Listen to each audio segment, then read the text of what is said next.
을미년, 고종 32년. 일본이 중전을 살해하다. 갑오경장 이후 박영효, 서광범 등은 일본에서 귀국하여 다시 세력을 떨치게 되었다. 또 개혁이 시행된 후부터는 외교권은 일본이 거의 장악하고 국내 정치는 새로 조직된 내각에서 좌우하게 되어 왕과 왕후는 사실상 정치에 관여하지 못하게 되었다. 이를 분하게 여긴 왕후는 어떻게든 왕권을 강화시켜야겠다고 결심했다. 그러려면 일본이나 청나라보다는 러시아 세력을 끌어들여야 할 것 같았다. 이런 중전의 계획을 안 일본은 중전을 시해할 음모를 꾸몄다. 그러던 고종 32년 1895년 8월 20일 일본 공사 미우라 고로는 기어이 궁궐을 침입하였고 마침내 중전을 살해하고 말았다. 이보다 앞서 권력을 잃은 중전은 일본 공사 정상형에게 후한 뇌물을 보내면서 정권을 왕실로 되돌려줄 것을 간곡히 청했었다. 그 결과 중전은 다시 정치에 약간이나마 참여하는 듯했다. 중전은 밤마다 연극과 가요 관람을 즐겼는데 이때마다 일본 여인 하나와 동행했었다. 미우라 고로는 그런 점을 이용해 중전이 연극 관람하는 틈을 이용해 왕후의 초상을 여러 장 그리게 하였다. 중전 시해 계획을 다 세운 일본인들은 일본이 다른 나라의 국모를 시해했다는 비난을 면할 방법까지 생각해냈다. 오래도록 정계에서 물러나 울분을 달래고 있는 대원군에게 덮어씌우자는 계획이었다. 그래서 군사를 공동리로 보내 대원군을 데려왔다. 밀령을 받은 외병은 민비가 총애하는 일본 여인을 따라 궁궐로 들어갔다. 궁궐 안은 여기저기 불이 켜져 대낮처럼 밝아 개미새끼가 기어다녀도 다 셀 수 있을 정도였다. 외병은 국내부 대신 이경직을 만나 중전이 어디 있느냐고 물었다. 이 밤중에 중전은 왜 묻느냐? 거기 아무도 없느냐? 이경직이 길을 가로막자 외병은 양쪽에서 달려들어 죽여버렸다. 외병은 마침내 중전의 침실로 들어갔다. 중전은 난리가 일어난 것을 알고 벽에 걸린 옷 뒤로 숨었는데 일본 여인이 찾아내 외병에게 일러주었다. 끌려나온 중전은 목숨만 살려달라고 애걸했으나 외병들은 일제히 칼을 들어 어지럽게 찔러댔다. 그런 다음 시체를 검은 치마에 싸서 상기슭에서 석유를 뿌리고 불태웠다. 그리고 타고 남은 뼈는 땅에다 묻었다. 이로써 20여 년 동안 정치에 간섭하던 명성왕후는 나라를 망치고 자신도 청고에 없는 참변을 당하고 말았다. 외병이 궁궐을 처음 침범할 때 홍계우는 그들을 만나자 물었다. 웬일들이냐? 왕명을 받들었느냐? 홍계운의 말이 끝나기도 전에 외병의 총알이 날아왔다. 땅에 쓰러진 홍계운은 간신히 목숨은 붙어있어 집으로 옮겨졌으나 며칠 뒤 죽고 말았다. 홍계운은 졸병에서 출세하여 지위가 높았으나 성품이 청렴결백하고 행동을 삼가서 남에게 신뢰가 되는 일은 절대 하지 않았다. 그래서 다른 사람들이 날뛰는 것과 같지 않아 사람들이 존경했다. 그의 어머니는 항상 아들에게 이렇게 훈계했다 한다. 미천한 내가 이런 높은 지위에 올랐으니 모름지기 충성을 다해 나라의 은혜를 갚아야 한다. 정명하는 19일 날 밤 궁궐에서 숙직을 하고 있었다. 이때 중전은 밖에 소문을 듣고는 피신을 하려다 정병하에게 물었다. 밖에 소문이 수상해 피신을 해야겠는데 어떻겠소? 정병하는 중전과 평소 가까운 사이였다. 일본 병사가 궁궐에 들어온다 해도 그것은 전하를 호위하기 위해서일 것입니다.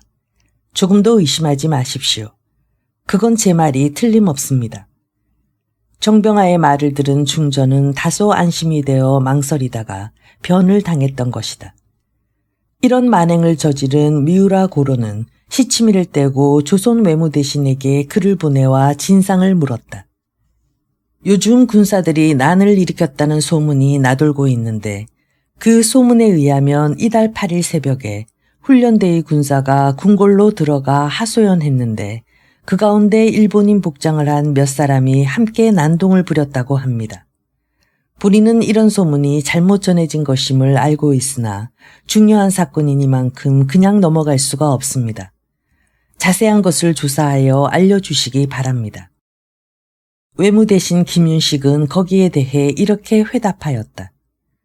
우리 군대가 그날 궁궐에 들어갈 때 상황을 조사했더니 이렇습니다.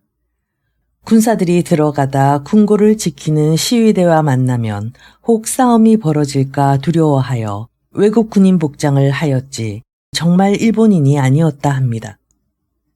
미우라 고로는 당시 우리 훈련대원들이 감원을 당해 불평을 품고 있는 점을 이용하여 중전을 시해한 죄를 그들에게 덮어씌우려는 계책이었고 김윤식은 일본이 두려워 그걸 인정했던 것이다.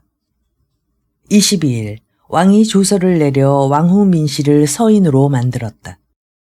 그 조서의 내용은 대략 다음과 같다. 짐이 즉위한 지 32년이 되었으나 교화가 잘 이루어지지 못하였다. 그래서 왕후 민씨는 자기와 친한 사람들을 이끌어 요직에 배치해 놓고 마음대로 사람을 죽이는가 하면 관직을 팔고 사 죄가 하늘에까지 닿았다. 그래서 생각다 못해 서인으로 신분을 낮추노라.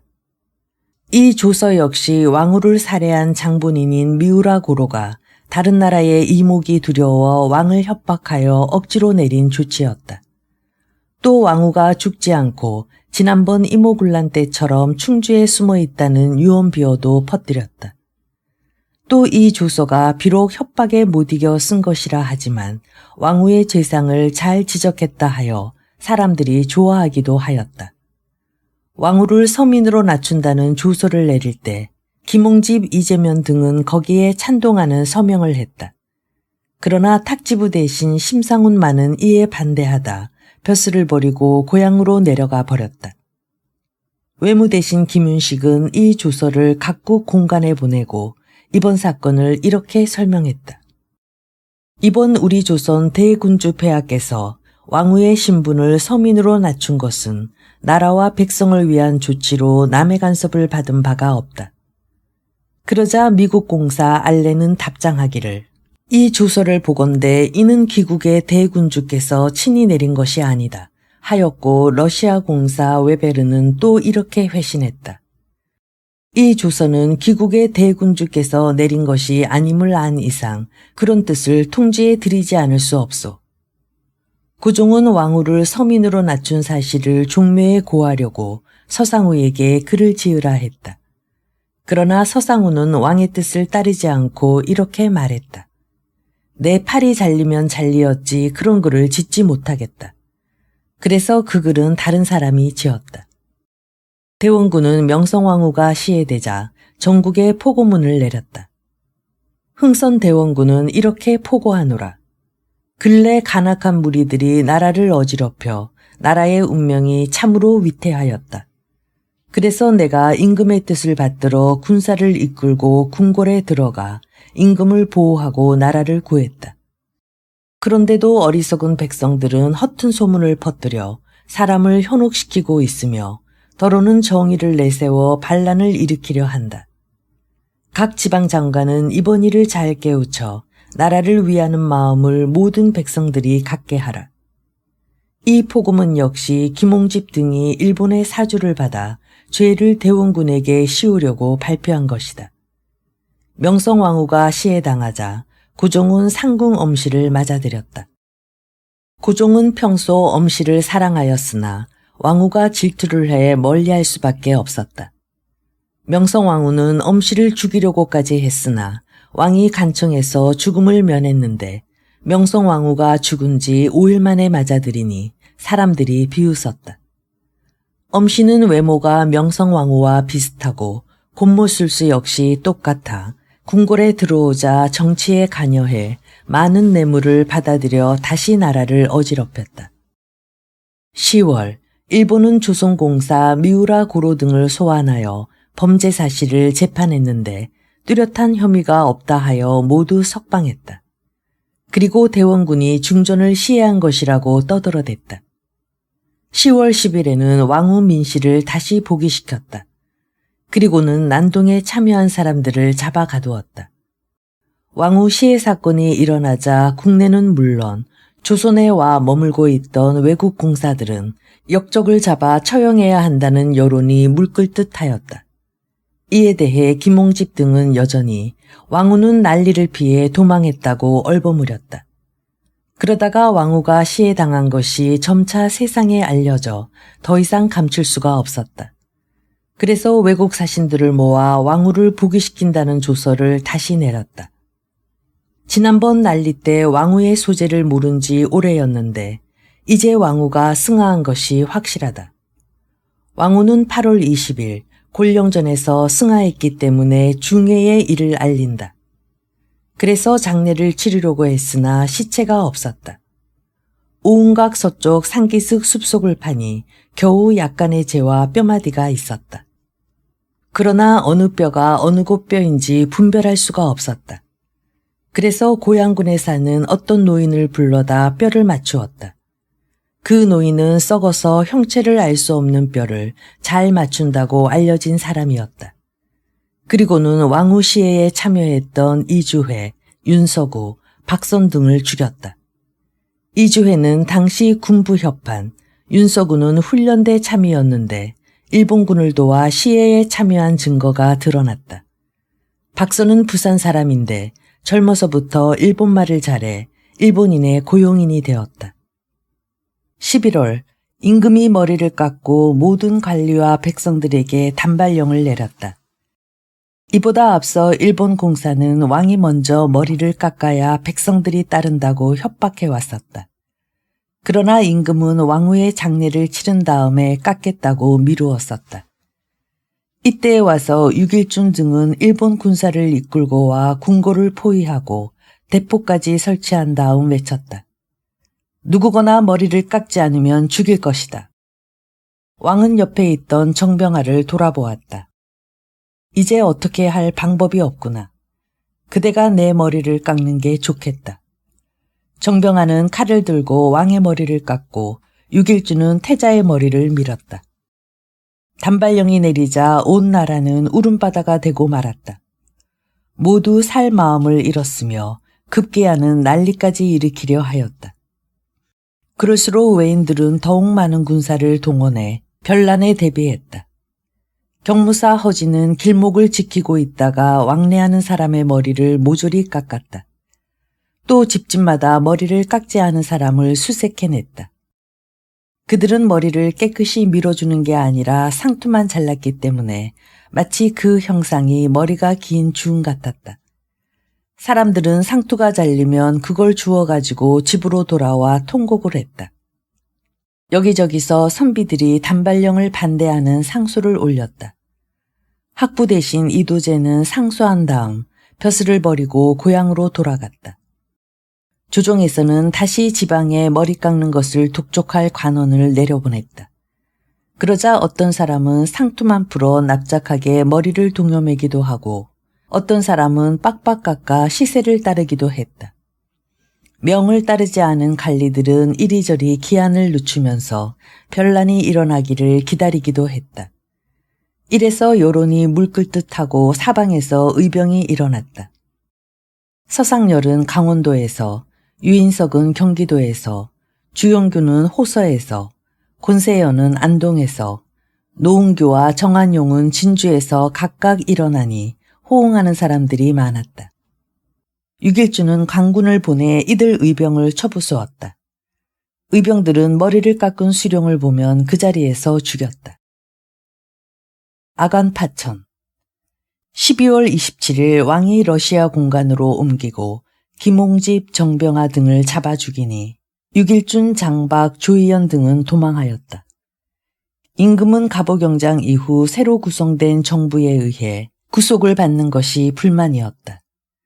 그래서 이범진, 이윤용 등과 함께 러시아의 힘을 빌려 김홍집 등을 제거하려 하였다. 러시아도 이때 조선에 세력을 뻗치려고 했었으나 일본에게 선수를 빼앗겨 유감으로 생각하고 있었다. 그러던 터에 고종의 요청을 받고는 기꺼이 승낙했다. 러시아는 군사를 인천에 상륙시켜 서울로 들여보냈다. 이범진은 엄상궁에게 은 4만 양을 뇌물로 바치고 왕에게 변란이 있을 것이라고 겁을 주었다. 그리고는 러시아 공간으로 피신할 것을 권유했다. 임금은 그 말대로 태자와 함께 2대의 가마에 나누어 타고 러시아 공간으로 갔다. 러시아 공간에 도착한 왕은 경무관에게 김홍집 등을 죽이라는 명을 내렸다. 이때 김홍집은 궁궐에서 숙직을 하고 있었다. 어떤 사람이 사태가 심상치 않으니 도망하라고 권했다. 김홍집은 그 말을 듣고 탄식했다. 죽을 뿐이지 어찌 박용효 등을 본받아 역적의 이름을 남기겠는가. 그런 다음 정병아와 함께 죽음을 당했다. 정병아도 죽을 것을 예견하고 있었다. 나는 대신의 신분인데 어찌 마음대로 죽이느냐. 재판을 받고 죽겠다. 정병아가 외치는 것을 본 김홍집은 이렇게 말렸다. 우리는 죽어 마땅하오. 여러 말 할 것이 무엇요. 2 사람의 시체는 저작거리에 던져졌다. 군중들은 김홍집이 단발령의 주동자라 하여 그의 시체에다 돌을 던지기도 했다. 또 어떤 사람은 김홍집의 살을 떼어 씹기도 했다. 김홍집은 비록 일본과 화친을 주장하여 욕을 먹기는 했지만 나란 일에 전심전력을 기울였기 때문에 죽었다는 소문이 알려지자 아까워하는 사람들이 많았다. 그의 부인도 김홍집이 죽었다는 소문을 듣고 자살했는데 어린 젖먹이도 포대기 속에 죽어 있어 사람들이 눈물을 흘렸다. 또 김홍집은 백성들을 사랑하고 의리를 알았었다. 그가 흥양현을 다스릴 때 흉년이 들었는데 굶주린 사람을 살린 것이 1만 명이나 되었다. 흥양현 관사 앞에 옛날 충신의 비석이 서 있었는데 김홍집은 그곳을 지날 때마다 말에서 내려 경의를 표했다. 그러자 그의 하인들도 그걸 본받아 한 번도 거르는 일이 없었다. 이범진 등의 이번 거사는 결코 나라를 위해서 취한 행동은 아니었다.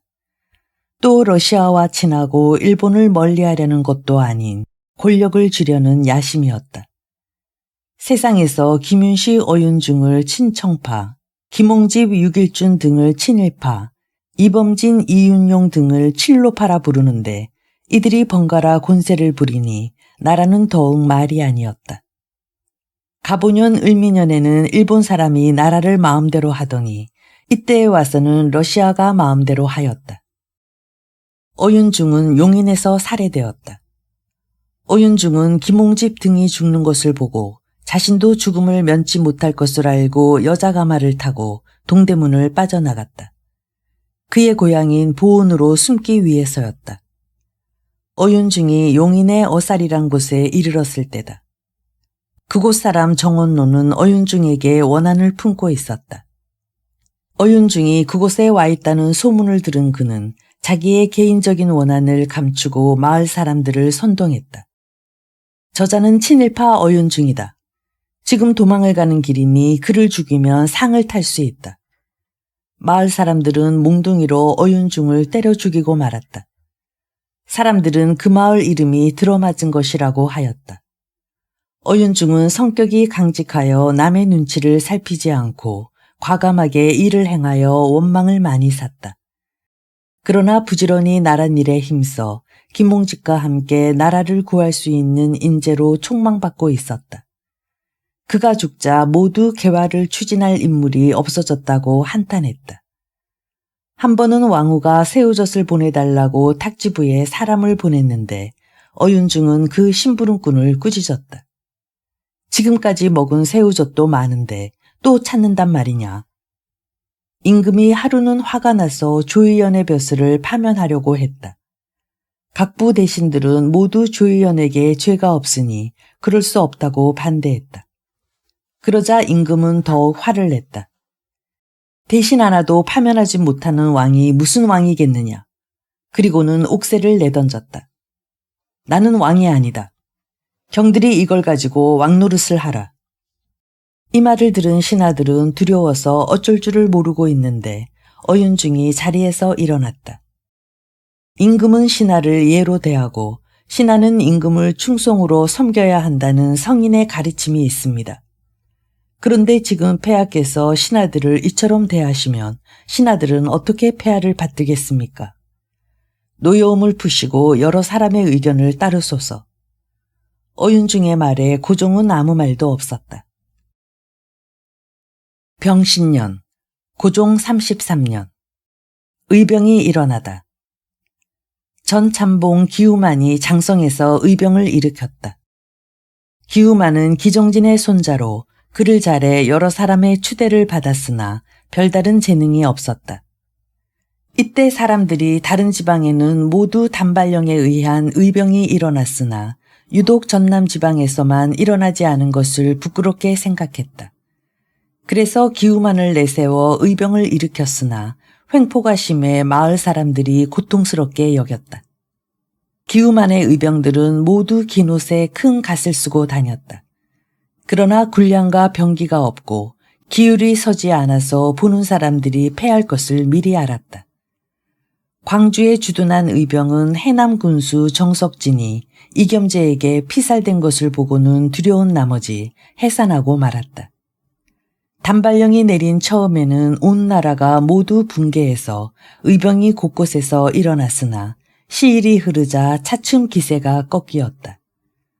또 광군에게 패해 죽은 자가 많았기 때문에 의병을 일으킬 마음을 먹은 자가 드물었다.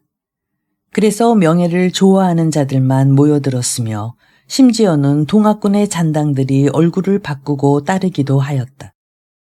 그래서 의병 가운데에는 미친 듯이 날뛰는 잔악한 자가 많았다. 남쪽 진주에서 일어난 노은규는 그곳 일대를 노략질하여 백성들이 동학군을 다시 만났다고 할 정도였다. 안동 등 10여 군도 의병이 휩쓸었는데 나중에 광군이 와서 또 짓밟아 고을이 텅 비게 되었다. 김홍집 등이 처형되고 임금이 해산하라는 조서가 여러 차례 내려와 의병은 수그러졌으나 주동자들은 그렇지가 않았다. 그들은 그동안 여러 고을의 수령들을 죽였기 때문에 후환이 두려웠다. 그래서 좀처럼 해산하지 않았다. 이런 의병의 피해는 기호지방과 관동, 영남지방이 더욱 심했다. 이때 의병을 일으킨 사람들은 단발령을 구실로 일어났었다. 박정양 등이 정권을 잡자 김홍집 등의 정치를 폐지하여 단발령도 없어지게 되었다. 박정양 등이 단발령을 폐지한 것은 의병을 두려워해서 내린 조치가 아니라 그들의 정책이었던 것이다. 그러나 어리석은 사람들은 자기의 머리칼을 가리키면서 이렇게 말했다. 내 머리카락이 보존된 것은 오직 의병들 덕분이다. 2월 이겸재가 나주에 들어가 해남 군수 정석진을 죽이자 담양 군수 민종열이 체포되었다. 정석진은 나주의 아전인데 동학난 때 민종열을 도와 공을 세웠었다. 그래서 해남 군수가 된 것이다. 그는 부임하자마자 안종수를 죽였는데 이에 원한을 품은 그의 동생 안정수가 이겸재의 부하가 되어 복수를 꾀했다. 어떤 사람이 정석진에게 바다로 도망할 것을 권했다. 그러자 정석진은 웃었다. 죽는 것도 1000명인데 어디로 피하겠는가. 그리고는 앉아서 포박을 받았다. 이겸재는 정석진에게 뇌물을 주면 풀어주겠다고 제안했다. 뇌물을 쓰더라도 죽기는 마찬가지다. 한갓 더러운 이름만 남기게 된다. 정석진은 그 제의를 거절하고 죽었다. 정석진은 힘이 세고 꾀가 많았으며 대의를 알았기 때문에 그의 죽음을 들은 호남 사람들은 모두 눈물을 흘렸다. 정석진이 죽은 것을 안 기우만은 광주에서 의병을 해산시키고 도망했다. 이때 신기선이 호남에 있으면서 많은 사람들을 비호해서 다 체포되지 않을 수 있었다. 민종열과 기우만이 서로 내통했다는 소문이 파다하게 퍼져서 이겸재는 그를 죽이려 했다. 그러나 민종열의 동생 민종묵이 이때 조정에서 높은 벼슬을 하고 있었으며 또 그가 남의 깸에 빠진 것이라 하여 왕명에 의해 석방되었다. 왕은 개화한 이래 여러 차례 난리를 겪고 정권을 잡은 자들을 미워했으나 어쩔 수가 없었는데 의병들은 그들을 몰아낸다는 명분을 내세웠다. 그래서 왕은 은근히 다행으로 여겨 기뻐했다. 이를 안 광군의 장수들은 의병장을 잡으면 죽이지 않고 한양으로 압송했는데 왕은 그들의 죄를 대부분 용서해 주었다. 그래서 더러는 기우만이 도망하지 않고 자수를 했더라도 살아났을 것이며 정석진이 죽은 것은 안종수와의 개인적인 감정 때문이라 한다. 7월, 의병을 치기 위해 출동했던 군사들이 돌아왔다. 이때 모든 도의 의병은 모두 흩어지고 오직 유인석만이 북쪽으로 가 압록강을 건너 청나라로 들어갔다. 유인석은 지나는 길목에서 군량을 모으느라 비난을 받기도 했다. 그러나 관서지방의 유생들은 모두 유인석의 충의를 알았기 때문에 따르는 자가 수천 명이나 되었다. 유인석은 의병을 이끌고 요동산중으로 들어가 여러 개의 마을을 이루었다. 또 공자의 사당을 세워 참배했으며 부지런히 농사를 지었다. 그가 예절로 변방의 풍속을 변화시켜 청나라 사람들까지도 찾아오는 등 이름을 떨쳤다. 8월까지 아직 중전의 장례를 모시지 못하고 있었다. 그런데 1년이 되니 제사를 지내야만 했다. 고종은 불쌍하게 죽은 중전을 어떻게든 명당을 가려 장사 지내고자 해 좀처럼 장지가 결정되지 않았던 것이다. 임금은 중전의 일만 생각하면 눈물이 흘렀다. 그래서 날마다 중전이 쓰던 옷장이나 함들을 어루만지며 함께 지냈던 즐거웠던 나날들을 회상하곤 했다. 이를 안 어느 황간이 자기의 이름을 써 중전이 쓰던 농속에 넣었다. 하루는 그걸 임금이 보게 되었다. 이 사람이 누구이기에 이 속에 들어있을까? 그 사람을 찾아야겠다. 찾았더니 황간이었다. 임금이 물었다. 어찌하여 내 이름이 중전의 농속에 들어있느냐? 예, 황공하옵니다. 어서 바른 대로 말하거라. 중전마마께서 살아계실 때 저에게 수령이 될 만한 재능이 있다 하여 추천하시겠다고. 그 황간은 서러운 듯 말을 잇지 못했다.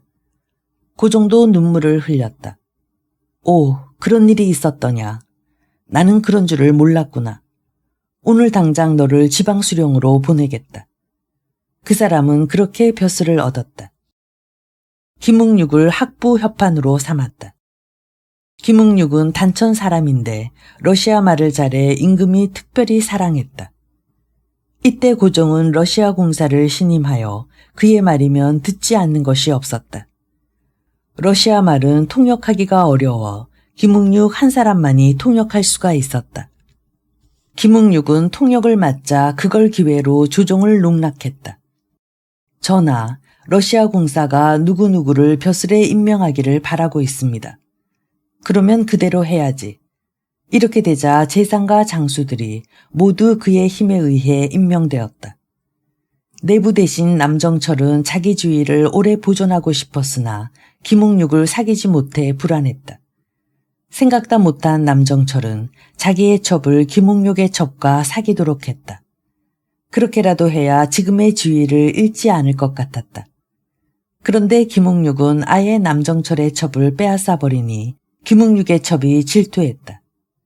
그러던 어느 날 남정철이 잔치를 열었다. 손님들이 많이 모였는데 한 기생이 자리에서 일어나더니 떠들었다. 나는 김웅육의 첩이다. 남정철이 누구냐? 남정철은 밖이 소란해지자 고개를 내밀었다. 오, 내가 남정철이구나. 그래, 너는 쓸개도 없느냐? 내 주위를 보존할 방법이 그렇게도 없어서 첩을 뇌물로 바쳤느냐? 그러고도 뻔뻔스럽게 대신이라 하겠느냐? 남정철은 여러 사람 앞에서 망신을 당하고는 벼슬을 내놓고 말았다. 이런 김웅육의 행패도 오래가지 못했다. 그는 이듬해 흑산도로 귀양을 갔다. 러시아와 교섭할 때 나라를 속인 죄였다. 그리고 다시 얼마 후에는 죽음을 당했다. 김웅육은 귀양을 가면서 아편 한 봉지를 임금의 수라를 맞는 공홍식에게 주면서 왕을 살해하라고 부탁했다. 공홍식은 그 아편을 자기와 잘 아는 김종화를 시켜 돈 1,000냥을 주기로 하고 시켰다. 김종화는 임금의 서양 요리를 담당한 사람이다. 그날은 임금의 생일날이었다. 김종아는 약을 커피에다 타 임금께 올렸다. 고종은 그 커피를 한 모금 마시고는 즉시 토했다. 태자 역시 커피 맛을 보다가 쓰러졌다. 그 커피를 마신 사람들은 모두 복통을 일으켜 궁궐안이 시끄러웠다.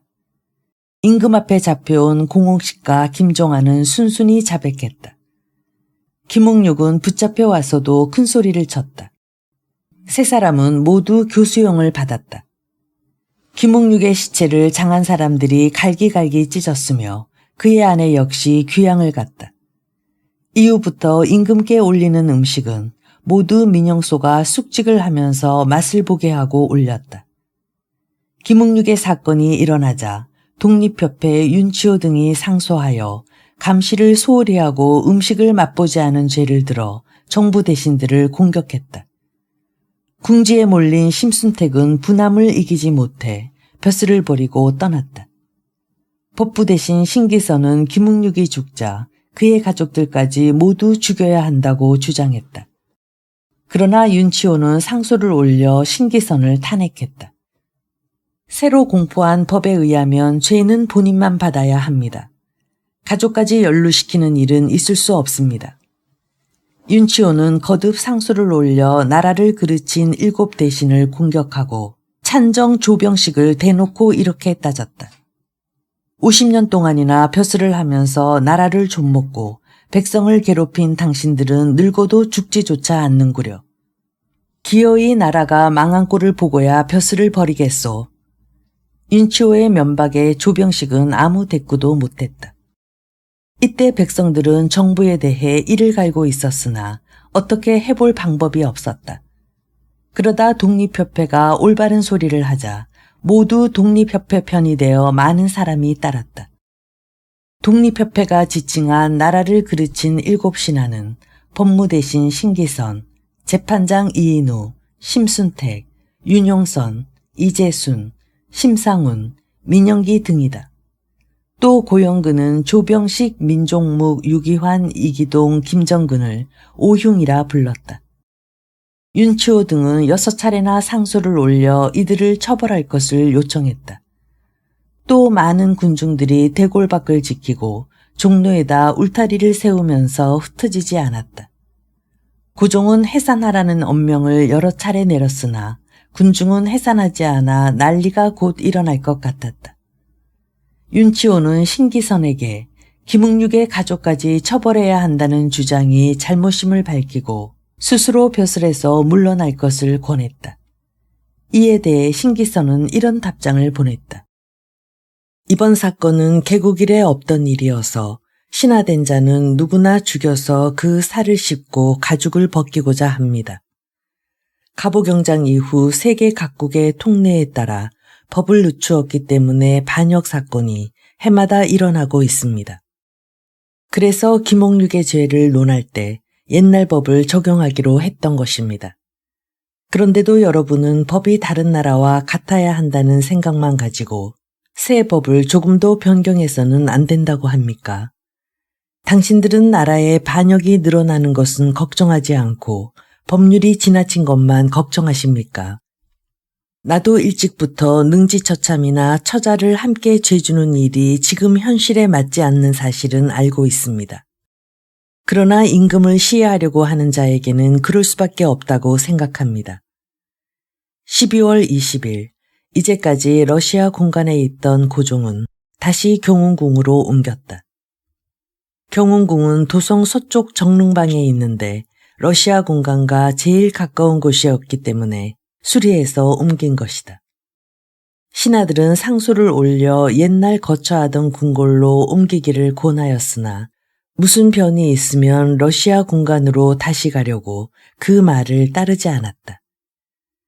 비로소 연호를 건양이라 했다. 당시 여러 도에 있던 의병들은 모두 해산했다.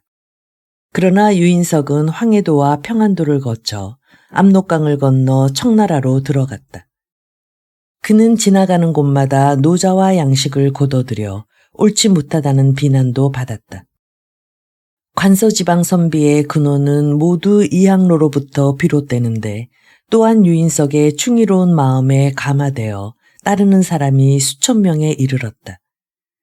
요동산중으로 들어가니까 큰 촌락을 여러 개 이루게 되었다. 유인석은 공자의 사당을 세우고 제사를 지내며 농사일을 장려했다. 그러니까 변방의 풍속도 동화되고 청나라 사람도 돈을 가지고 와서 우리나라의 명성을 떨치게 되었다.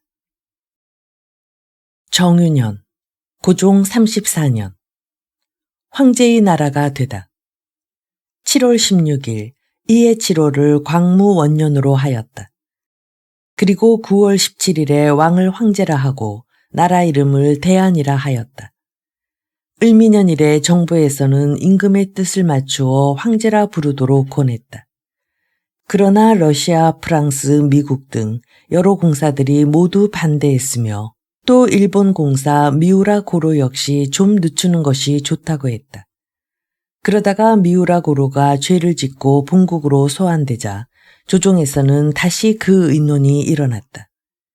우리나라가 구체적으로 이 문제를 진행시키자 각국에서는 힘껏 제지했는데 러시아 공사는 기국이 황제국으로 되면 우리는 국교를 끊을 것이요 하여 왕은 주춤하였다. 그래서 신하들에게 상소를 올리게 해 왕은 마지못해 여론을 따르는 채 하면서 일을 진행시켰다. 임금의 지시를 받은 신하들은 잇따라 황제에 오르라는 상소를 올렸으며 심순택은 백관을 거느리고 들어와 아뢰기까지 했다. 그래서 마침내 고종은 황제가 된 것이다. 그리고 왕후 민씨를 명성왕후로 추존했다. 10월 28일 명성왕후를 홍릉에 장사 지냈다. 처음 임금은 중전의 능을 아주 장엄하게 꾸미려고 사람을 청나라에 보내 명나라 황후의 능을 그려오도록 했었다. 그러나 명나라 황후의 능처럼 장엄하게 만들려면 우리나라 1년 예산이 들어 그 10분의 1도 따라가지 못할 형편이었다. 그래서 할 수 없이 규모를 줄이기는 했으나 그래도 엄청난 돈을 들여 우리나라 능 가운데 제일 규모가 컸다. 제사에 쓸 고깃값이 6,000냥, 상역군을 먹이는 비용이 62,000냥, 상역군 7,000명 등 어마어마한 비용과 인력이 들었다. 그런데 이런 공들여 만든 홍릉의 성물들이 얼마 후 까닭없이 무너진 병고가 생겼다. 크게 화가 난 고종은 능을 만든 책임자에게 벌을 내리고 3만 원을 들여 중건하도록 했다. 무술년, 고종 35년, 독립협회의 활동.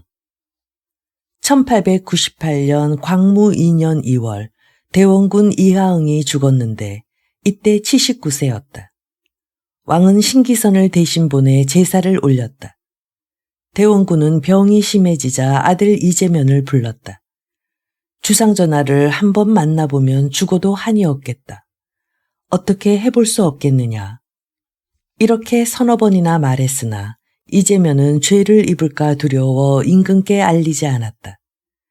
대원군은 임종이 가까워지자 또 고종을 찾았다. 아직 오지 않았느냐. 아, 못 보고 죽는구나. 이 말을 들은 사람들은 모두 눈물을 흘렸다. 대원군이 10년을 집권하는 동안 업적과 잘못이 반반이었다. 1874년 갑술년 이후 명성왕후와 깊은 원수가 되어 몇 차례의 위험을 겪기도 했다. 그 후 정권을 잃고 두문불출했는데 나라에 변란이 있을 때마다 대중들의 추대를 받았으나 성공하지 못했다. 대원군은 은혜와 원수를 구별하여 한번 미워하면 죽을 때까지 용서할 줄 몰라 사람들이 그걸 흠으로 여겼다. 그러나 경험이 많아 외국에서도 그의 이름을 다 알았으며 나라 사람들이 기대했는데 죽으니 모두 슬퍼하였다. 이보다 2달 전에 대원군의 부인이 죽었을 때였다. 고종은 운영궁에 행차하여 생모의 복을 입으려 했으나 조병세가 그럴 필요가 없다고 하여 그만두었었다. 사람들은 조병세가 임금을 나쁜 길로 인도한 것을 비난하고 임금의 야박한 행동을 그르게 여겼다. 대원군의 상여가 묘지인 공덕리로 나갈 때 수많은 백성들이 상여를 매겠다고 자원에 나서 군사를 동원해 말려야 할 정도였다. 고종은 처음에는 궁궐 안에서 대원군의 상여를 보내는 의식을 거행하려 했으나 계획을 취소하고 서대문 밖으로 나가 전송했다. 멀리서 생부의 상여를 보고 있던 고종의 눈에 눈물이 괴기 시작하더니 마침내 큰 소리로 고골했다. 이를 본 사람들은 부자지간이란 어쩔 수 없는 것이라고 여겼다. 5월, 최시영이 죽었다. 이때 동학의 우두머리인 최시영은 이천과 원주 산간지방으로 도망해 숨어 있었다. 그러다 같은 동학교도인 황만기, 박윤대, 송일회의 밀고로 붙잡혀 교수형을 받았다. 최시영은 이때 72세였다. 그의 사진이 온 나라에 퍼졌는데 얼굴이 아주 괴상하게 생겼었다. 최시영을 고발한 세 사람은 징역에 처했다. 이때 전 현감 황기인은 이런 상소를 올렸다. 조종의 신하로 최시영과 내통한 사람이 많으니 그 뿌리를 제거하소서. 그러나 법사에서는 그가 거짓말을 했다 하여 매를 때렸다. 7월 26일 특진관 김병씨가 죽으니 임금이 친히 제문을 지어 제사를 지내고 충문이란 시호를 내렸다. 그의 집에서는 유언이라면서 나라에서 장사 지내는 것을 사양했으나 임금은 후한 장례 물품을 내렸다. 김병씨는 부유한 집안에서 태어났으나 성품이 검소하여 먹고 살기에도 부족한 생활을 했다. 또 세력 있는 벼슬은 극력 사양하였는데 이는 다른 사람들처럼 욕을 먹을까 염려해서였다. 그러나 임금의 사랑은 날로 높아져 항상 임금 곁을 떠나지 못했다. 김병씨는 임금과 자리를 함께 할 때면 주저없이 바른 말을 했다.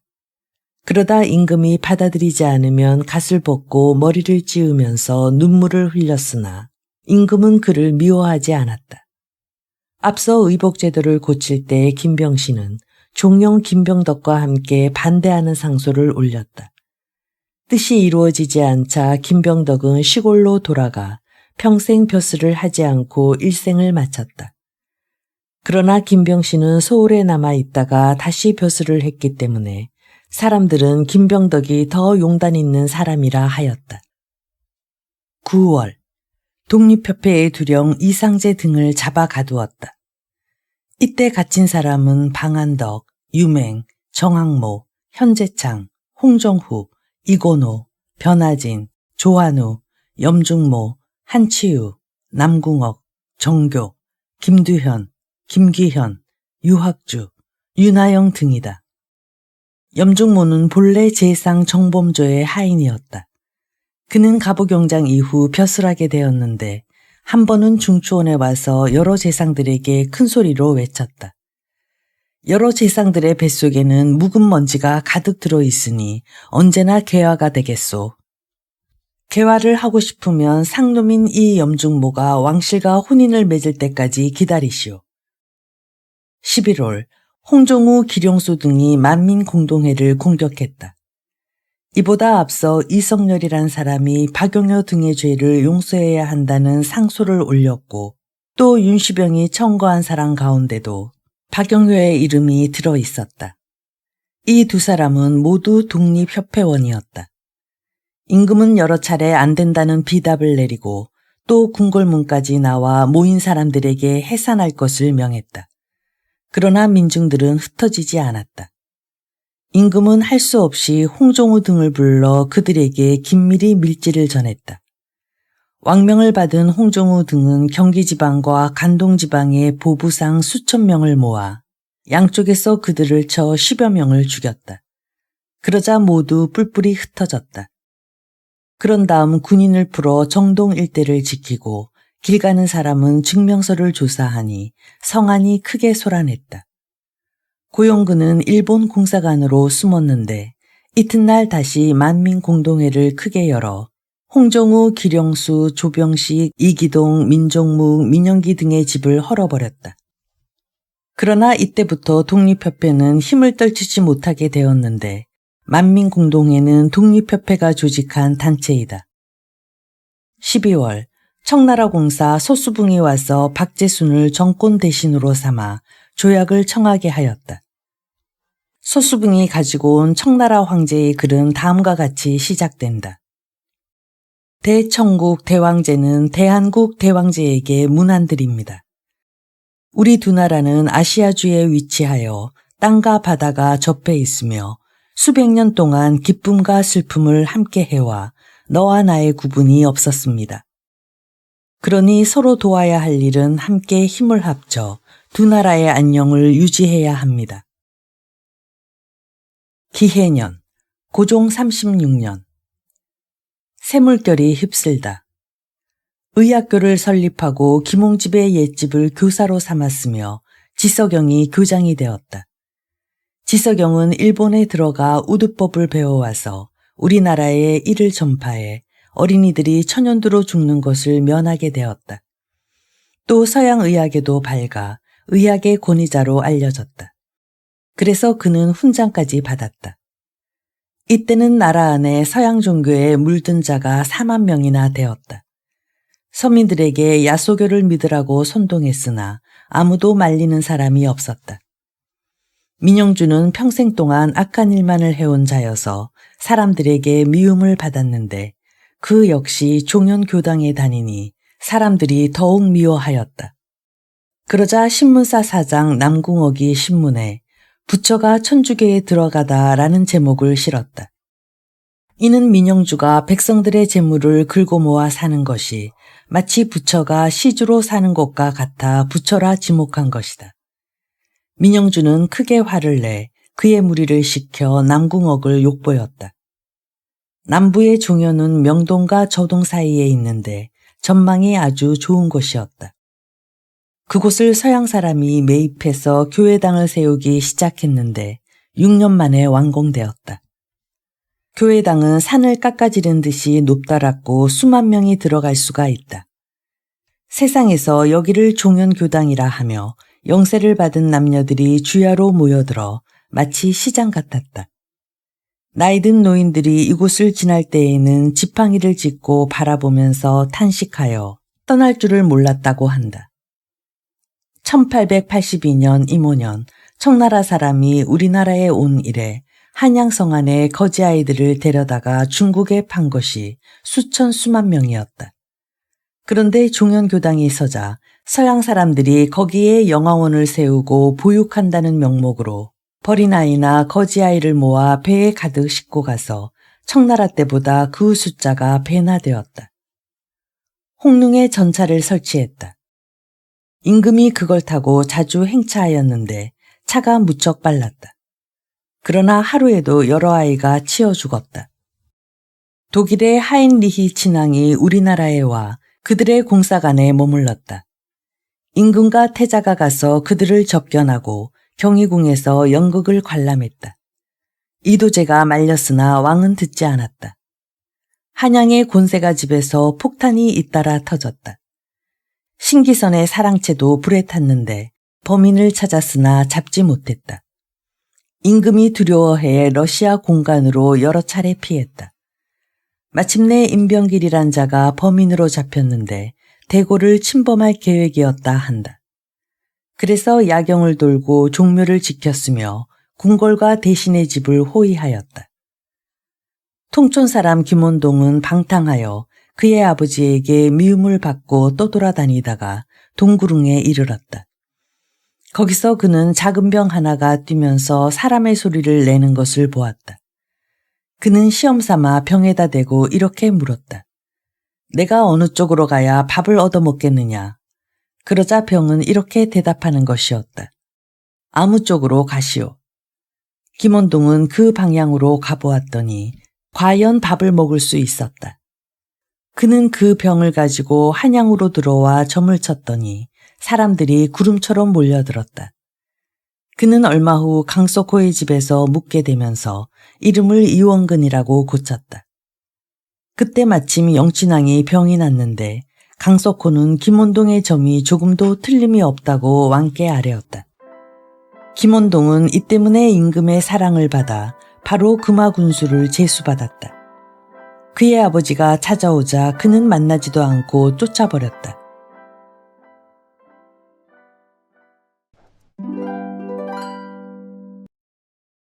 이 글은 김용삼 기자의 강의를 각색 편집한 네이버 블로거 차경환님의 글을 낭독하였습니다.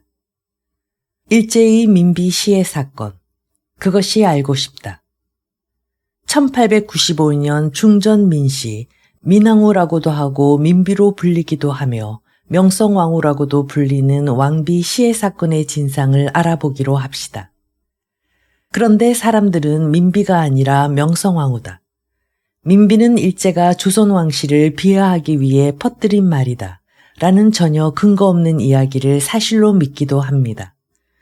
사람들이 굳이 명성왕후를 고집하는 이유는 아마도 뮤지컬 명성왕후의 영향도 크다고 봅니다. 과연 역사를 드라마나 영화로 배우고 익히는 국민답습니다. 민비는 그냥 민시성을 가진 왕의 부인이라는 의미일 뿐입니다. 역대 모든 왕비들이 생전에 비마마라는 식으로 불려왔습니다. 다만 사후에 왕후라는 식의 명칭이 붙습니다. 하지만 민비처럼 그렇게 사후 추승된 명칭만을 따라야 한다고 주장한다면 세종대왕은 홍수문무 인성명효대왕으로 불러야 하고 대원군 역시 흥선헌의대원왕으로 고종은 문헌무장 인익정효태왕제로 불러줘야 하며 멀리 보면 광개토대왕은 정식 추존칭호인 국강상 광개토 경평 안호태왕으로 불러줘야 그 형평에 맞습니다. 명칭뿐만 아니라 인터넷에서 떠도는 민비의 사진도 여러 가지입니다. 어떤 게 진짜 왕비의 사진인지 혹은 이것이 왕비의 사진인지 아닌지 아는 사람은 아무도 없습니다. 중국에 양계초라는 지식인이 있었습니다. 그는 조선만국을 노남이라는 글에서 일본이 남의 나라 망하게 할 수 있는 실력 가진 것만이 문제이겠는가. 조선이 망하는 길을 취하지 않았다면 비록 100개의 일본이라도 어쩌겠는가. 양계초는 조선 사람들에게 일본만 탓할 것이 아니라 너희도 만국에 책임이 있지 않느냐고 준엄하게 묻고 있습니다. 나라가 망해가는 그 무렵 우리의 모습은 그림에서처럼 양반이랍시고 누워서 담배를 피우고 술을 마시고 빈둥거리고 일반 백성들은 쎄빠지게 일하는 모습이 일상이었습니다. 그런데 희한하게도 청일전쟁이 일어나던 그 무렵까지도 왕과 왕비는 푸닥거리나 굿을 무척 좋아했습니다. 세자 순종의 복을 빌겠다며 나라 재정을 탕진한 기록도 있는데 황현의 매천야록에는 이런 기록이 있습니다. 세자의 건강을 위해 금강산 12,000봉마다 돈 1,000냥, 쌀 1섬, 비단 한 필씩 올려놓고 치성드렸다 하고 매년 여름 한강에서 수신제를 올려 쌀 500석으로 밥을 지어 강물에 던져 물고기들을 먹였다는 내용입니다. 매천야록을 쓴 황현이나 서유견문을 쓴 유길중 같은 인물은 편지에서 민비에 대해 이렇게 썼습니다. 우리 왕비는 세계 역사상 제일 나쁜 여자입니다. 폴란드 존 3세의 왕비인 메리나, 프랑스 루이 16세의 왕비인 마리 앙투아네트보다 더 나쁩니다. 서양 사람들의 기록에 따르면 민비는 총명하고 민첩하며 책략이 풍부한 여성으로 알려져 있습니다. 고종 곁에서 국왕이 미처 생각하지 못한 부분을 보필했다는 내용도 발견됩니다. 특히 외교 문제에서 왕비가 상당한 주도권을 행사했다는 기록도 간간히 보입니다. 하지만 왕비는 그야말로 세도 정치의 끝판왕 같은 모습을 여지없이 보여줬습니다. 안동 김씨나 풍양조씨 못지않게 여흥민씨 세도 정치의 핵심이 바로 민비였다는 기록이 당시 문헌에 많이 남아 있습니다. 당시 외척들은 모두 민비와 엮여있던 인물들이었는데 황현의 매천야록에는 이런 기록이 있습니다. 서울의 민영주, 관동의 민두호, 영남의 민영식 세 사람이 나라의 큰 도둑이었다. 민두호는 민영준의 아버지, 민영준은 민영준의 종형, 민영식은 민흥식의 사촌 형제로 이모군란 때 민비가 장호원으로 피난 갔을 때 머물렀던 집주인이었습니다. 민영주는 서울의 부자와 거상들에게 갖은 악행을 저질러 재물을 갈취했는데 너무나 악독하여 민망난이라고 불릴 정도였습니다. 민두호는 끝없는 탐욕으로 민철갈골이라는 별명을 얻었습니다. 매천야록 저자 황현은 민영식에 대해 이렇게 적었습니다. 민영식 같은 자는 고금에 처음 있을 정도다. 백성들은 그를 악귀, 광호라고 불렀다. 그가 산채로 사람을 씹을 수 있었기 때문이다. 그 무렵 조선을 관찰한 많은 서양인들의 기록에 따르면 조선은 그야말로 파탄을 향해 질주하는 폭주기관차였습니다. 이른바 홉스적 자연상태, 즉 사회는 붕괴하고 사람들은 뿔뿔이 흩어져 그야말로 만인에 대한 만인의 투쟁을 벌일 수밖에 없는 상황에서 문화와 윤리는 붕괴하고 서로를 뜯어먹고 속이고 등쳐먹고 사기를 치고 죽이는 극단적인 야만 상태였다는 뜻입니다. 윤치호는 고종에 대해 어리석음과 실수의 연속이었다. 그래서 조선 사람들의 것은 빼앗고 다른 나라 사람들에게는 빼앗기는 것이 일상이었던 국왕이었다라고 말했습니다. 그리고 왕비 민씨에 대해서는 그 영리하고 이기적인 여인이 미신을 섬기는 것에 반만큼이라도 백성을 섬겼다면 황실은 안전했을 것이다 라고 이야기했습니다. 그 무렵 조선을 세 차례 방문한 후 한국과 그 이웃나라들이라는 명절을 남긴 이사벨라 버드 비숍 여사가 있었습니다. 그녀의 기록에 따르면 고종은 심약한 군주다. 어떤 일을 단단히 붙잡고 밀어붙일 만한 능력은 없는 인물이다. 성격의 박약함은 그에게 치명적인 핸디캡이다라고 인물평을 남겼습니다. 고종은 국왕으로서 리더십이 취약했지만 그래도 그나마 고종보다 영민하고 판세를 읽을 줄 아는 왕비 민씨가 고종의 역할을 일부 대신했습니다. 그 중에서도 외교 부문이 가장 중요한 부분이었습니다. 왕비 민씨는 고종과 베베르 러시아 공사 등과 함께 끊임없이 러시아를 끌어들여 왕권을 보호하려는 일을 자주 벌였습니다. 그러나 문제는 고종과 민비가 러시아를 한반도로 끌어들여 왕권을 보호하려던 그 시기의 러시아가 어떤 존재였느냐는 점입니다. 당시 러시아는 영국, 미국, 일본 같은 세계사의 주류 세력으로부터 공동의 적으로 지목되던 나라였습니다. 이에 따라 영국과 러시아가 전 세계적인 패권 다툼인 그레이트 게임을 벌이던 상황에서 조선이 러시아를 한반도로 끌어들임으로써 러시아에 대한 포위망에 구멍을 뚫는 역할을 한 것이 바로 민비였습니다. 영국은 러시아를 직접 상대하기에는 지리적으로 너무 멀고 육군 강국인 러시아에 비해 해군 강국인 영국은 육군이 약해 직접 전쟁이 어려웠습니다. 그래서 영국의 역할을 대신할 적당한 나라를 찾던 중 일본을 지목했습니다. 일본을 끌어들여 러시아와 전쟁을 치르게 하는 것이 영국의 전략이었습니다. 학자들은 영국이 러시아 한반도 진출을 반드시 막으려던 그 시기에 그와 정반대로 러시아 세력을 한반도로 끌어들여 왕권을 보호하려 했던 것이 민비의 외교에서 결정적인 패착이었다라고 합니다. 사실 청일전쟁은 한반도의 지배권을 놓고 중국과 일본이 국군을 걸고 한판의 싸움을 벌인 전쟁이기도 합니다. 그리고 군국주의 일본이 국제무대에 화려하게 데뷔하는 데뷔전이기도 했습니다. 청일전쟁을 통해 중화제국이라고 하던 청나라는 일본에 패해 한반도에 대한 주도권을 일본에 넘겨줌으로써 훗날 중화제국이 해체되는 비운을 맞게 됩니다. 따라서 청일전쟁은 중화제국의 해체를 완성한 동아시아에서의 역사적인 사건이기도 합니다. 그러나 일본은 청나라와의 전쟁에서 압도적인 승리를 거뒀지만 외교전에서는 허망하게 패하고 말았습니다. 1895년 4월 일본은 시모노세키 조약으로 중국 요동반도를 얻음으로써 대륙 진출을 위한 교두보를 확보했습니다. 하지만 랴오뚱 반도에 대해 오래전부터 야욕을 품고 있던 러시아는 급히 프랑스와 독일을 포섭했고 조약 체결 6일 만에 세 국가가 랴오뚱 반도를 청나라에 반환하라고 일본을 압박했습니다. 이것이 바로 삼국 간섭입니다.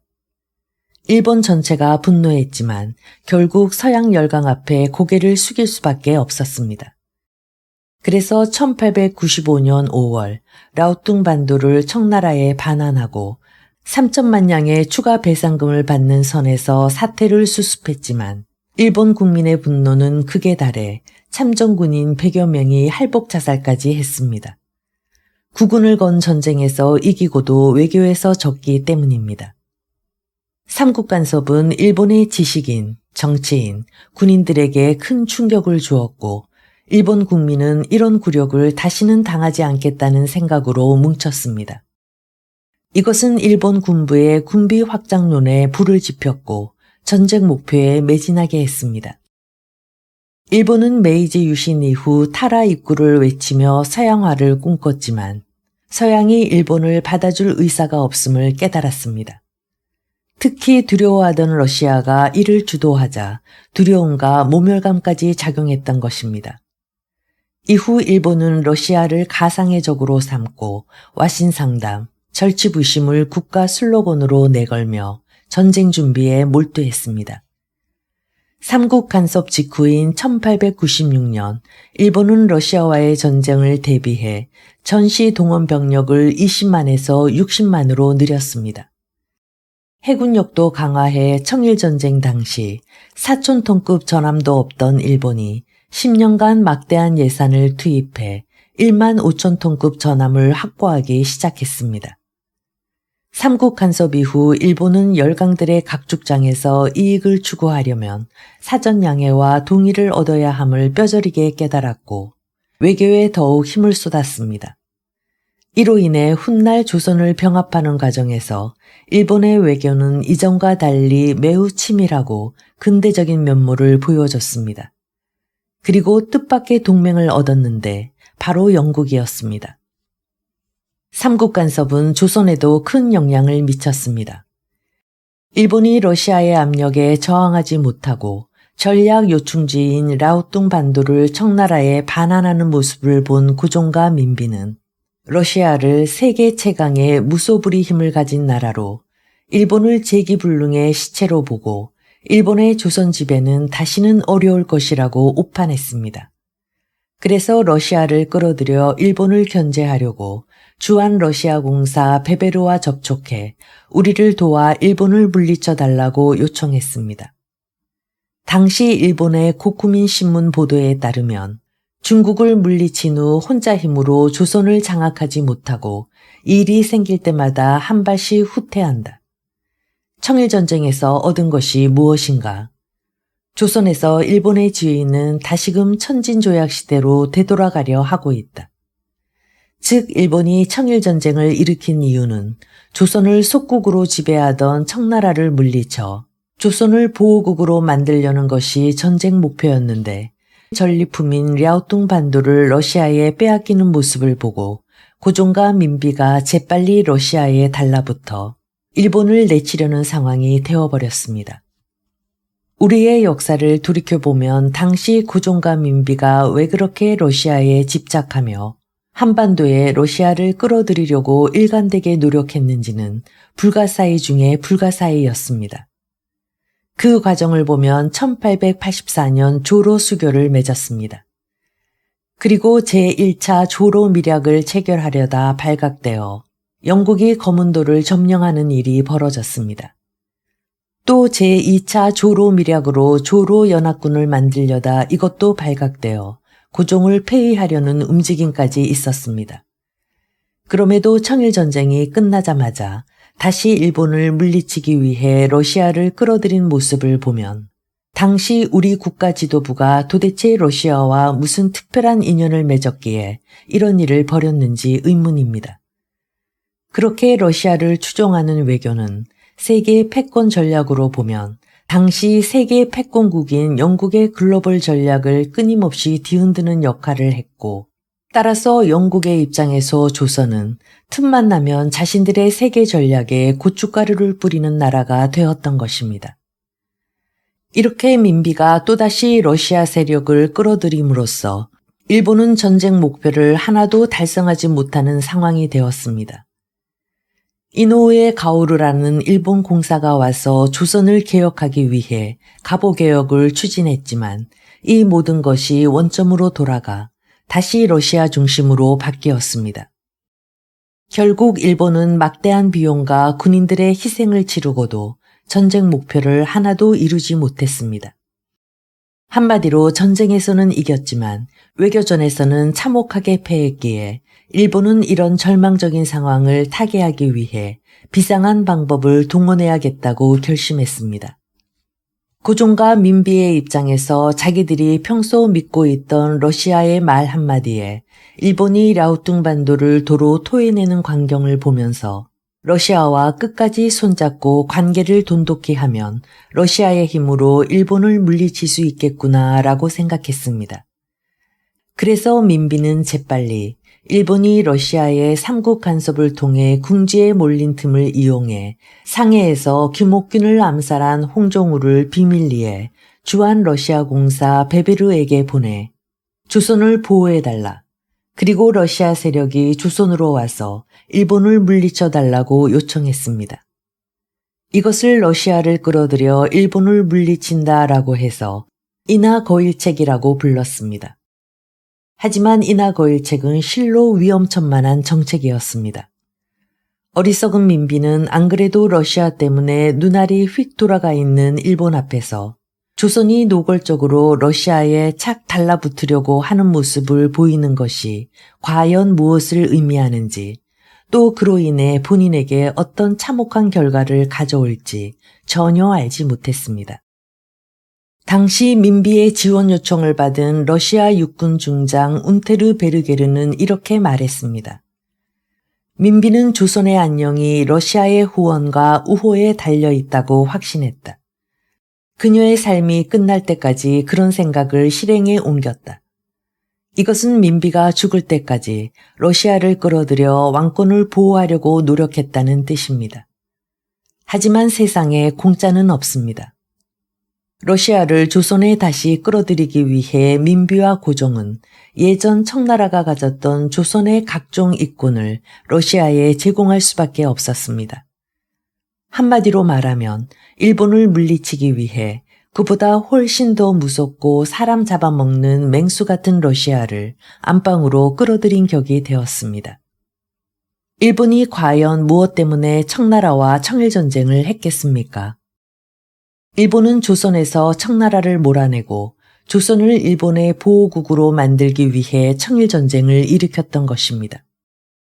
하지만 청일전쟁 직후 차지했던 랴오뚱반도를 러시아의 압박으로 반환하게 되었고 러시아 세력이 재빨리 한반도로 들어와 조선을 장악하는 형국이 되어버렸습니다. 이쯤 되면 러시아를 물리칠 방법은 전쟁뿐이었지만 당시 일본은 러시아와 전쟁을 벌일 준비가 전혀 되어 있지 않았습니다. 그러다 보니 일본은 뭔가 무시무시한 특단의 방법을 실행하기 위해 갑자기 주한 일본 공사로 미우라 고로를 임명했습니다. 미우라 고로는 외교관 출신이 아닌 일본 육군 중장 출신으로 군대 외에는 아는 것이 없는 인물이었습니다. 이런 사람을 하필 이 시기에 서울로 보낸 이유는 무엇이었을까요? 바로 이것이 결국 민비를 시해하는 을미사변으로 이어졌다는 것입니다. 고종과 민비는 베베르 러시아 공사에게 러시아가 우리의 왕권을 보호해 주십시오. 조선을 보호해서 일본의 압력을 물리쳐 주십시오.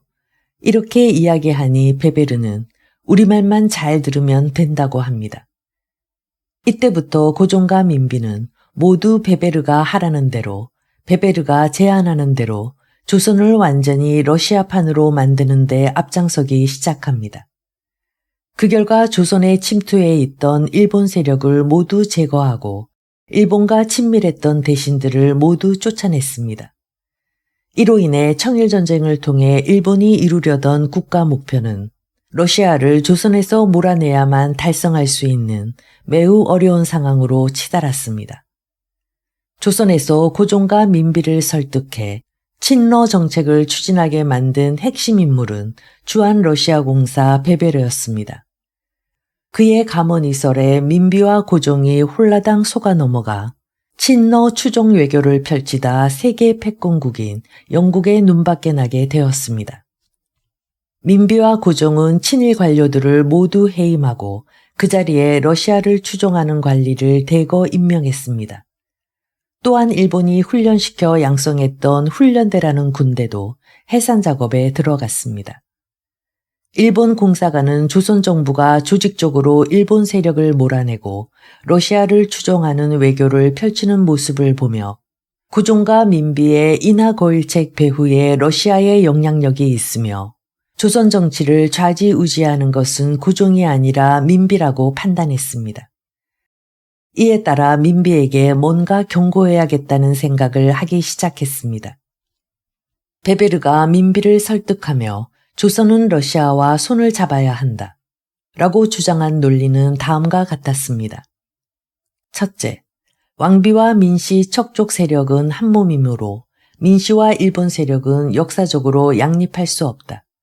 따라서 러시아와 손을 잡아야 한다. 둘째, 조선과 일본은 가까운 나라지만 그 사이에 바다가 놓여 있다. 이것은 조선과 러시아처럼 육지로 연결된 것과 본질적으로 다르다. 그러므로 지형상 조선은 러시아와 친해야 한다. 셋째, 러시아는 일본과 비교할 수 없을 정도로 강대한 나라다. 일본군은 러시아의 6분의 1 수준에 불과하다.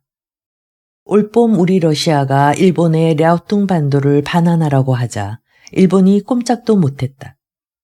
러시아는 일본보다 압도적으로 강하다는 신념을 민비에게 심어주었습니다. 넷째, 베베르는 민비에게 러시아는 조선의 독립을 방해하지 않으며 내정 간섭도 좋아하지 않는다고 말했습니다. 러시아의 보호를 요청하면 조선은 안전해질 수 있다.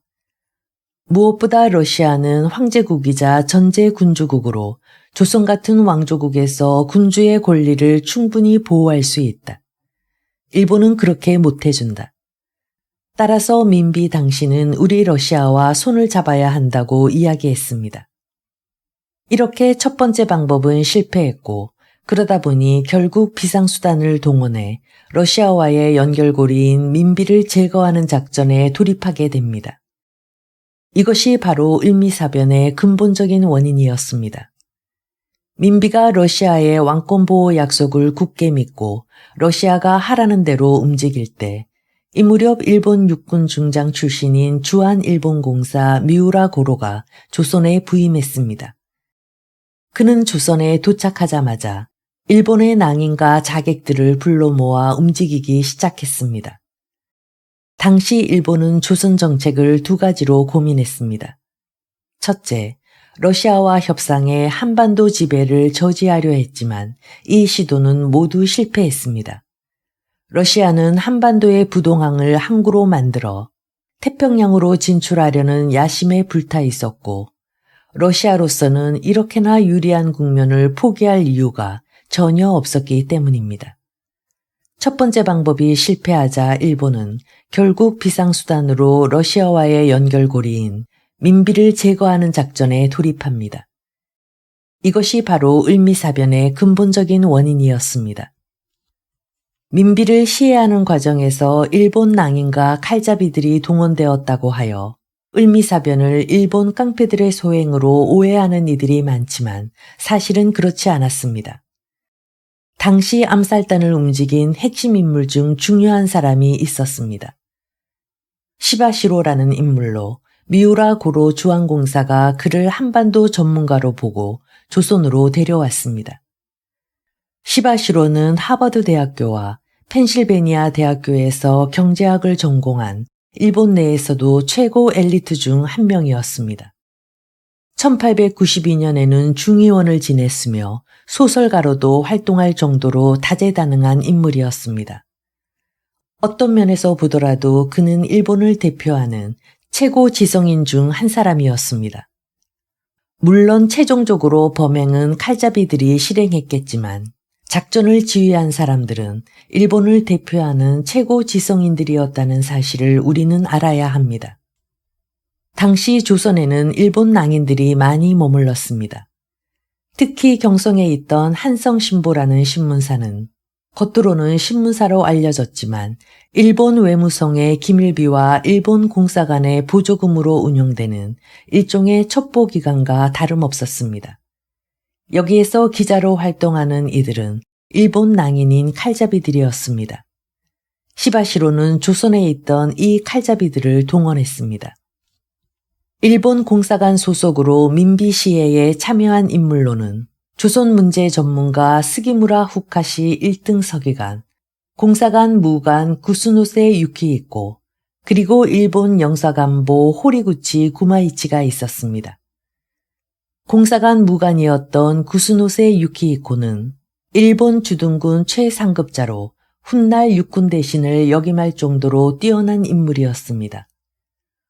호리구치 구마이치는 동경 제국대학 법학부를 수석으로 졸업한 당대 일본 최고의 지성인 중 한 명이었습니다. 즉 민비시에는 일본 낭인 깡패들의 우발적 범행이 아니라 일본 정부가 최고급 인재들을 동원해 국군을 걸고 실행한 왕비 암살 작전으로 이해해야 합니다. 여기서 한 가지 의문이 생깁니다. 왜 국왕이 아닌 왕비를 시해했을까요? 민비는 1884년 갑신정변 이전부터 이미 대외 문제를 좌지우지했으며 열강과의 외교관계에서 민비의 의중이 곧 조선 정부를 대표하는 격이 되었습니다.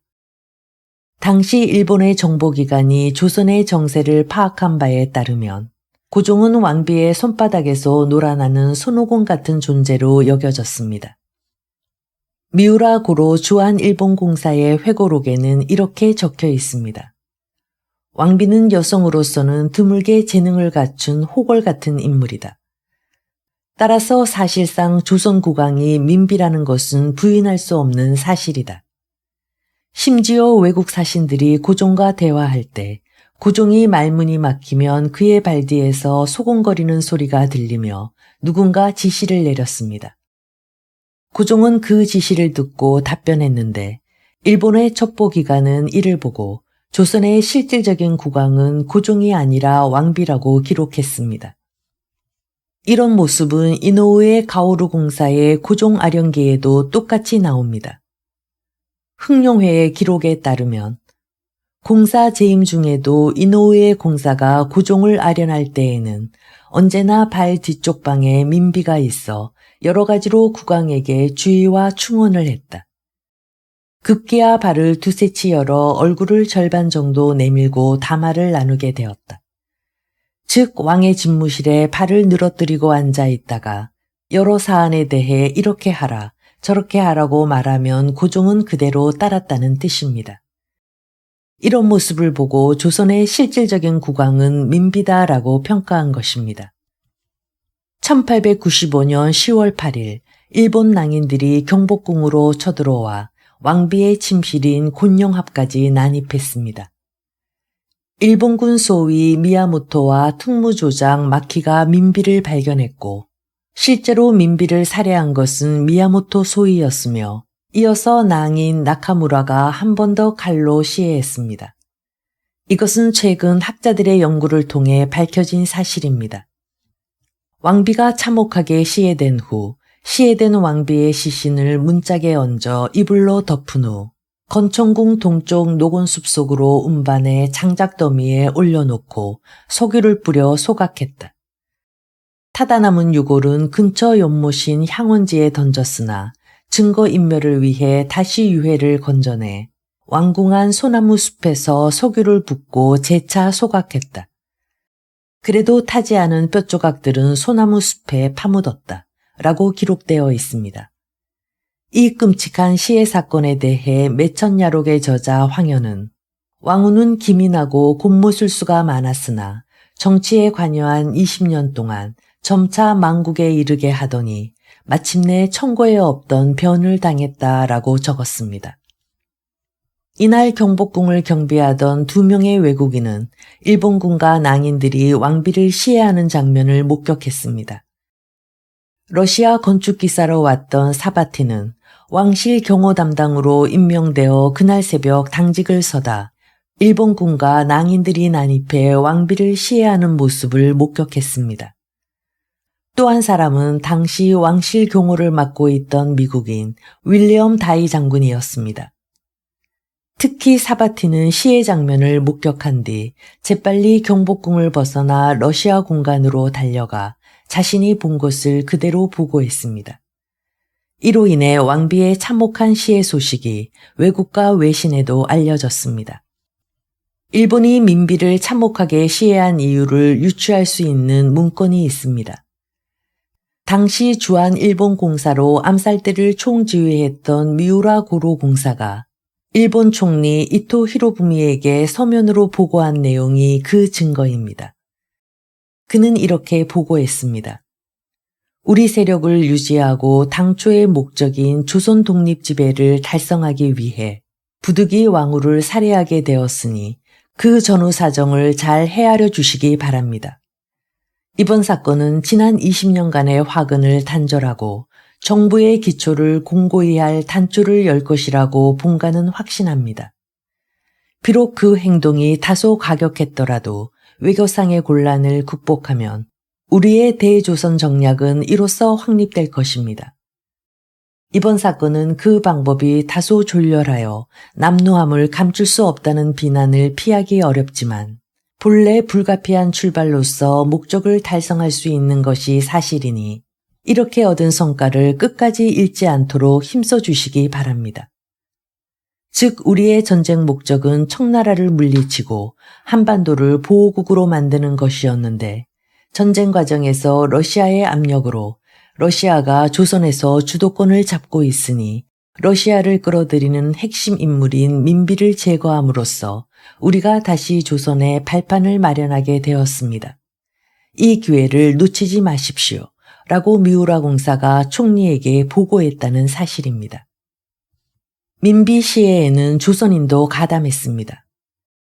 대원군은 일본군에 끌려와 시해 현장에 있었으며 조선 훈련대 간부였던 1대대장 우범선, 2대대장 이두황, 3대대장 이진호, 전 군부협판 이주혜 등이 민비 시해에 적극적으로 참여했습니다. 또한 일부 조선인 병사들도 적극적으로 가담했습니다. 특히 우범선은 매우 흥미로운 사람인데 우범선은 민비 시해 후 일본으로 망명했습니다. 이 사람이 일본 여성과 결혼해 얻은 아들이 바로 해방 후 대한민국 육종학자로서 시 없는 수박을 소개한 그 유명한 우장춘 박사입니다. 일본에서 전도가 양양했던 우장춘 박사는 해방 후 어렵사리 한국에 와 불모지였던 한국의 육종학을 전수해 유명해졌습니다. 바로 우장춘 박사의 아버지가 민비 시해에 가담했던 우범선이었다는 사실은 가슴 아픈 역사의 한 장면이기도 합니다. 일본의 사법기관은 민비 시해에 가담한 민간인과 군인들을 모두 본국으로 소환해 군법회의와 민간법정에 회부했습니다. 시해 사건이 일어난 지 1년 후인 1896년 1월 14일 일본 군법회의는 민비 시해에 가담해 기소된 일본군 장교 8명에게 군인은 명령에 따른 것이므로 죄가 되지 않는다는 명목으로 무죄를 선고했습니다. 이에 따라 이들은 모두 무죄로 석방되었습니다. 그로부터 6일 뒤인 1월 20일 일본 히로시마 재판소는 미우라 주한공사를 비롯한 민간인 48명을 기소했지만 전원에게 증거 불충분을 이유로 면소 처분을 내렸습니다. 따라서 민비 시해 사건에 가담한 사람 중 법적 처벌을 받은 이는 단 한 명도 없었고 사건은 조용히 마무리되었습니다. 일본 사람들은 왜 민비를 시해했을까요? 일본은 청일전쟁으로 승리해 조선을 일본의 보호국으로 만들려 했지만 고종과 민비가 러시아를 재빨리 끌어들임으로써 조선이 러시아 중심으로 급속히 변하는 것을 목격했습니다. 러시아가 한반도를 차지하는 순간 일본의 안보는 즉시 경각에 처하게 됩니다. 러시아를 끌어들인 핵심 실세인 민비를 참혹하게 살해함으로써 앞으로 러시아를 끌어들이는 행위는 누구라도 용납하지 않겠다는 국가적 단호한 의지를 드러냈습니다. 이것이 바로 을미사변이라고 할 수 있습니다. 외교적으로 중대한 갈림길에 서 있던 상황이었던 일본은 국제적 비난과 평지풍파를 감수하면서까지 러시아 추종 세력에 강력한 경고를 보냈습니다. 일본은 민비를 시해함으로써 조선 사회에 러시아를 끌어들이면 어떤 결과가 초래되는지 뜨거운 맛을 보여주며 러시아에 도전장을 내밀었고, 이에 러시아는 1년 뒤 고종을 러시아 공사관으로 빼돌리는 아간파천으로 일본에 맞섰습니다. 즉 조선을 놓고 일본과 러시아가 국군을 건 중대한 싸움을 벌이던 중 샌드위치 신세가 된 것이 조선이었습니다. 그 샌드위치 상황에서 러시아를 조선으로 끌어들인 핵심 몸통이 민비였고, 일본은 그 민비를 제거함으로써 러시아를 끌어들이면 어떤 꼴이 되는지 보여주는 사건이 1895년 조선에서 벌어졌습니다. 자신의 의지와 능력, 국력으로 스스로를 지키지 못하는 나라가 서세동점의 회오리 속에서 어떤 비참한 운명을 맞이하는지 오늘날까지 역사적 교훈으로 적나라하게 보여주는 사건이 바로 을미사변이 되겠습니다.